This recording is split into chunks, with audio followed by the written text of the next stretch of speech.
Assalamualaikum warahmatullahi wabarakatuh teman-teman SD 4, Ibnu Firnas, Omal Al-Hayam, dan Al-Biruni. Alhamdulillah hari ini kita bisa lanjutin materi sains tentang daur hidup hewan dan cara memeliharanya.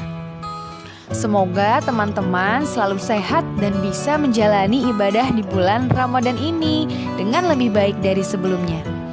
Oh iya teman-teman, di materi sebelumnya Bu Farah sudah cek loh hasil tugas-tugas teman-teman. Alhamdulillah hasilnya bagus. Semoga di materi selanjutnya teman-teman bisa lebih fokus dan semangat lagi ya. Terima kasih teman-teman yang sudah mengerjakan worksheet dengan baik. Peta konsep kita hari ini tentang daur hidup hewan. Hewan mengalami daur hidup. Ada yang bermetamorfosis dan ada juga yang tidak. Metamorfosis dibedakan menjadi dua. Ada yang secara sempurna dan ada juga yang tidak sempurna. Teman-teman, punya hewan peliharaan gak di rumah? Kalau punya, pernah lihat proses melahirkan atau menetaskan telur dari hewan-hewan tersebut?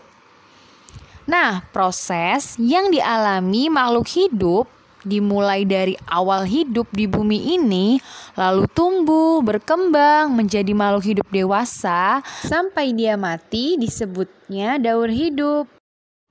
Jadi secara singkat, daur hidup hewan adalah tahapan pertumbuhan hewan dari kecil sampai dewasa. Kalau teman-teman punya hewan peliharaan seperti kucing, ayam, burung, atau kelinci, saat lahir atau menetas memiliki bentuk tubuh yang mirip dengan induknya. Tapi nggak semua hewan ya teman-teman yang saat menetas atau melahirkan bentuk tubuhnya sama persis dengan induknya. Karena ada beberapa hewan yang saat menetas atau melahirkan bentuk tubuhnya berbeda. Beberapa contohnya yaitu pada kupu-kupu, kecoa, katak, dan capung. Mungkin masih ada hewan-hewan lain, tapi di pembahasan kali ini kita hanya membahas beberapa saja ya teman-teman. Teman-teman, daur hidup hewan ada juga yang tanpa metamorfosis, seperti yang sudah tadi Bu Farah jelaskan di peta konsep ya. Daur hidup hewan yang diawali dari lahirnya atau menetasnya hewan yang baru, bentuk tubuhnya sama dengan bentuk tubuh induknya. Hanya saja ukuran tubuhnya nanti yang akan mengalami perubahan. Contohnya seperti ayam, kucing, ikan. Kucing-kucing ini saat lahir bentuk tubuhnya sama ya, sama kucing dewasa. Hanya ukurannya saja yang berbeda. Begitupun dengan ayam. Ayam saat menetas dari telurnya, bentuknya juga sama dengan induknya, hanya ukurannya saja yang berbeda. Karena itu, hewan-hewan ini tidak mengalami metamorfosis. Nah, perubahan bentuk yang sangat berbeda yang dialami hewan sejak menetas sampai dewasa disebut metamorfosis. Sedangkan daur hidup hewan yang mengalami metamorfosis dibagi menjadi dua, yaitu metamorfosis secara sempurna dan metamorfosis secara tidak sempurna. Kalau metamorfosis secara sempurna, artinya hewan yang baru menetas atau melahirkan memiliki perubahan bentuk yang sangat berbeda dengan hewan dewasa. Pada gambar ini, contohnya katak ya teman-teman. Awal mula ada telur katak yang nantinya akan menetas menjadi kecebong tanpa kaki, kemudian tumbuh lagi menjadi kecebong dengan kaki. Kecebong dengan kaki akan tumbuh lagi menjadi katak muda yang pada akhirnya menjadi katak dewasa. Teman-teman bisa lihat ya, dari yang awalnya kecebong tanpa kaki, sekarang berubah menjadi katak dewasa yang memiliki 4 kaki. Beda ya sama anak kucing yang saat dilahirkan sudah memiliki 4 kaki dan sampai besar pun kucing itu tetap memiliki 4 kaki. Contoh metamorfosis sempurna selanjutnya yaitu pada kupu-kupu. Kupu-kupu dimulai dari telur. Nah, kupu-kupu ini bertelur pada daun dan cabang. Sekali bertelur bisa mencapai 500 buah loh teman-teman. Telurnya sangat kecil sekali. Saat telur ini menetas menjadi ulat atau biasa disebut dengan larva. Teman-teman, kalau nanti teman-teman menemukan kata larva, larva itu hewan yang berbeda dengan bentuk dewasanya ya, seperti ulat ini contohnya. Pada kupu-kupu, ulat akan bertahan hidup dengan memakan daun. Kemudian, ulat akan membuat sarang dengan air liurnya. Air liurnya akan mengeras membentuk bahan semacam benang sutra. Benang-benang itu melekat pada daun atau batang hingga akhirnya benang-benang itu menutupi seluruh tubuh ulat. Nah, teman-teman tahu nggak benang-benang ini apa? Benang-benang ini disebut dengan kepompong atau pupa. Nah, teman-teman juga harus tahu ya, saat mendengar kata pupa, itu tandanya proses terbentuknya hewan-hewan kecil ini dengan sarang-sarangnya. Pada kupu-kupu, sarangnya ini disebut dengan kepompong. Setelah menjadi kepompong, beberapa minggu kemudian, kupu-kupu siap untuk keluar dari pupa atau kepompong itu. Awalnya, kupu-kupu memiliki sayap yang kecil dan belum bisa terbang. Tapi setelah beberapa menit kemudian, kupu-kupu baru bisa berjalan keluar dari pupa dan siap untuk terbang. Kupu-kupu yang bisa terbang disebutnya kupu-kupu dewasa ya teman-teman. Nah, sekarang kita ulang yuk fase atau tahapan dari metamorfosis sempurna pada kupu-kupu. Yang pertama, telur, kemudian larva, kemudian pupa, dan yang terakhir kupu-kupu dewasa atau imago. Nah, kalau pada metamorfosis tidak sempurna, hewan yang menetas atau melahirkan hampir sama bentuknya dengan hewan dewasa. Hanya saja ada bagian yang belum tumbuh secara sempurna. Contohnya pada kecoa. Kecoa itu dimulai dari telur. Telur akan menetas menjadi nimfa kecil, kemudian akan menjadi nimfa besar yang nantinya akan menjadi kecoa. Perbedaannya dari nimfa dan kecoa yaitu tidak memiliki sayap. Nah, teman-teman tadi sudah diberitahu ya kalau metamorfosis tidak sempurna itu bentuknya hampir sama dengan hewan dewasanya. Hanya saja ada bagian-bagian lain yang belum tumbuh. Seperti apa? Nah, contohnya seperti sayap. Saat menjadi nimfa, kecoa ini belum memiliki sayap. Nanti setelah dewasa baru deh kecoanya memiliki sayap. Oh iya teman-teman, nimfa itu adalah serangga kecilnya ya teman-teman. Nimfa ini menyerupai kecoa dewasa. Kalau tadi pada kupu-kupu itu disebutnya larva atau ulat, kalau pada kecoa ini disebutnya nimfa. Jadi teman-teman hafalinnya, kalau pada metamorfosis sempurna adanya telur, larva, pupa, kemudian dewasa. Tapi kalau metamorfosis tidak sempurna hanya telur, nimfa, kemudian menjadi dewasa. Itu perbedaannya ya teman-teman. Nah teman-teman, ini ada informasi nih. Jadi kalau teman-teman masih bingung sama perkataan tadi yang udah Bu Farah sebutkan, di sini ada penjelasannya ya. Dimulai dari nimfa. Nimfa itu adalah hewan muda yang menyerupai dewasa. Salah satu contohnya tadi ada pada kecoa. Pada kecoa setelah menetas, telurnya akan berubah menjadi nimfa. Kemudian larva. Larva yaitu hewan muda yang berbeda bentuk dengan dewasa. Salah satu contohnya ada pada kupu-kupu. Larva itu tadi apa teman-teman? Ya, larva itu atau bisa disebut juga dengan ulat. Ulat beda ya teman-teman sama kupu-kupu. Larva ini ada pada proses metamorfosis sempurna. Kemudian ada kata imago. Imago itu bentuk akhir atau bentuk dewasa dari suatu serangga.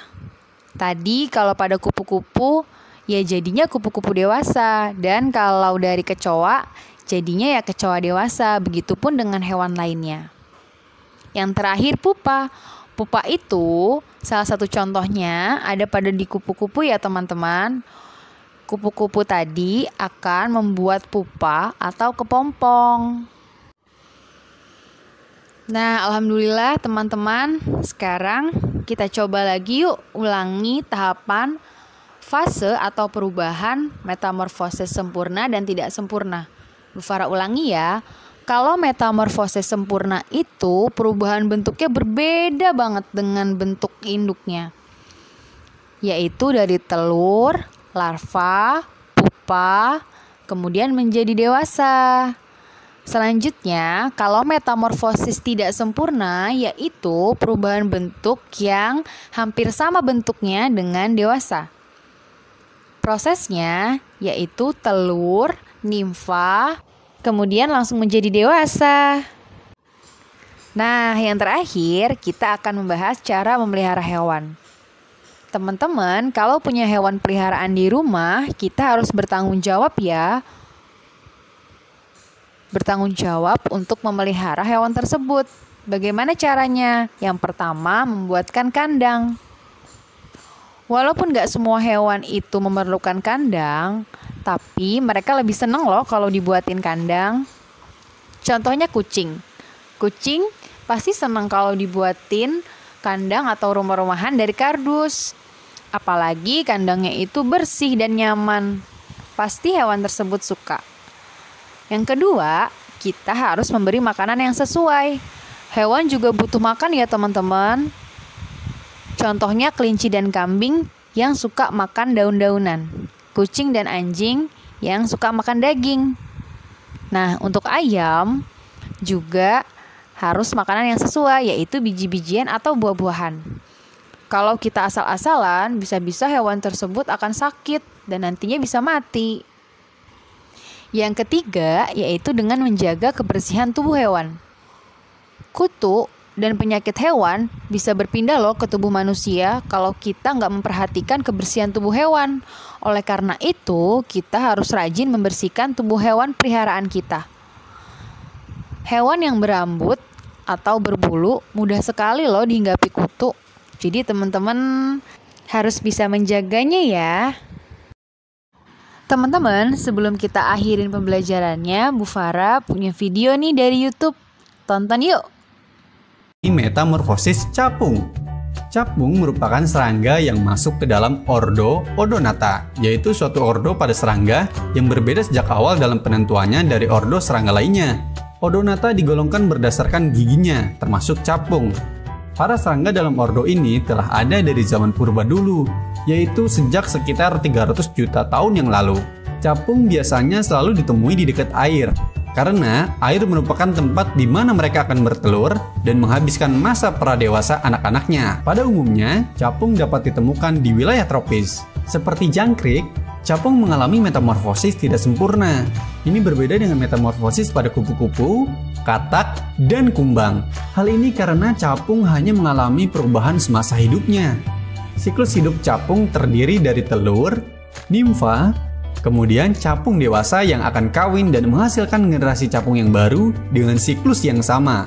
Mari kita bahas satu persatu tahapan metamorfosis capung. Telur. Pada umumnya, capung melakukan proses perkawinan di udara atau saat terbang. Proses ini membutuhkan waktu yang bisa mencapai berjam-jam. Setelah proses perkawinan, capung betina akan bertelur, di mana telur-telur tersebut akan ditempelkan pada tanaman dekat dengan air. Induk capung akan memastikan bahwa wilayah itu bebas dari polusi, serta ada banyak mikroorganisme air. Dengan adanya banyak mikroorganisme air, larva capung akan memiliki sumber makanan yang banyak. Satu induk capung biasanya dapat bertelur hingga 100.000 butir telur, tergantung jenis spesiesnya. Secara fisik, telur capung diselumuti dengan lendir, maka ia akan terasa licin jika dipegang. Telur capung akan menetas dalam waktu 2 hingga 7 hari, tergantung iklim lingkungan di mana telur tersebut berada. Semakin dingin lingkungannya, semakin lama waktu yang dibutuhkan untuk telur menetas. Nimfa. Setelah telur menetas, terbentuklah larva yang akan berkembang dan hidup di wilayah perairan. Larva menggunakan insang internal untuk dapat bernafas. Walaupun larva termasuk makhluk air, larva capung dapat hidup di darat walau dipindahkan. Seperti larva binatang lainnya, larva capung akan mengalami pergantian kulit terus-menerus sehingga akhirnya menjadi nimfa. Tubuh dari nimfa capung sangat besar dan mereka merupakan karnivora. Mereka makan berudu, anak ikan, bahkan memangsa sesamanya. Nimfa capung bernapas menggunakan insang yang terdapat pada rektum di ujung perut mereka. Tak hanya itu, nimfa capung mengalami pergantian kulit ekdisis. Setiap tahapan pergantian kulit tersebut disebut instar, dan pergantian kulit tersebut dapat terjadi hingga 8-12 kali tergantung jenis spesiesnya. Umur nimfa bisa sampai 4 minggu hingga beberapa tahun. Bagian besar siklus hidup capung dihabiskan dalam bentuk nimfa. Dan yang paling lama adalah 4 tahun. Wow, capung dewasa.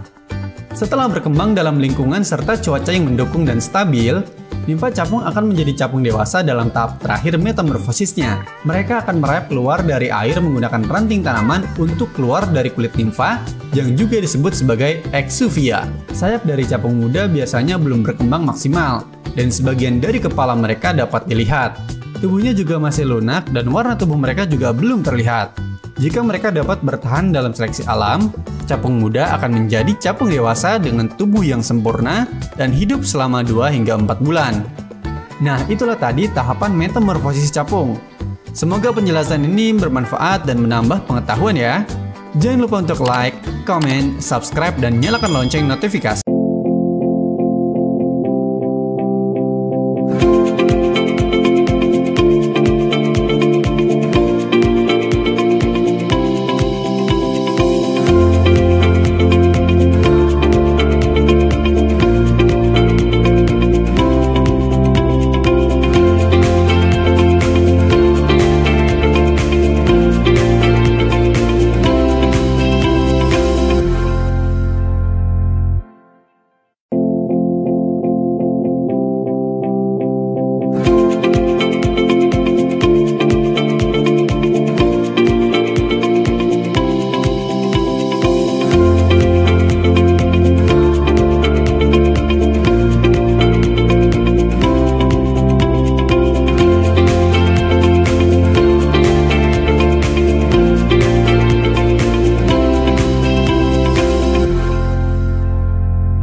Terima kasih teman-teman. Semoga video ini bermanfaat ya. Wassalamualaikum warahmatullahi wabarakatuh. Semangat belajar.